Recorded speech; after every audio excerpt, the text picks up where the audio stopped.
Hello, আমাকে তাড়াতাড়ি করে কাপড় চেঞ্জ করতে হবে। আগে লেফট সাইডে চেঞ্জিং রুম আছে। এই যে মেয়ে, এখানে আমার ছেলে আমার সাথে দেখা করার কথা। আপনার ছেলেকে চিনলাম না, ও তো বলছিল আমি এসে পড়েছি। আমি এইখানে ড্যাড, আসলে ভিতরে বিজনেস মিটিং করছিলাম।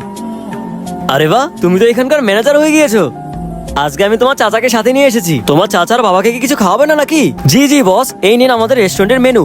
আমার ছেলে তো পড়াশোনা শেষ হওয়ার সাথে সাথে ম্যানেজারের চাকরি হয়ে গেল। ঠিক বলেছো ভাইয়া, দেখো না আমি এখনো কোনো ভালো চাকরি পাইনি। এই যে ছেলে, দেখো তো চেঞ্জিং রুমে তোমার কিছু সামান পড়েছিল, কিন্তু এগুলো তো আমার না।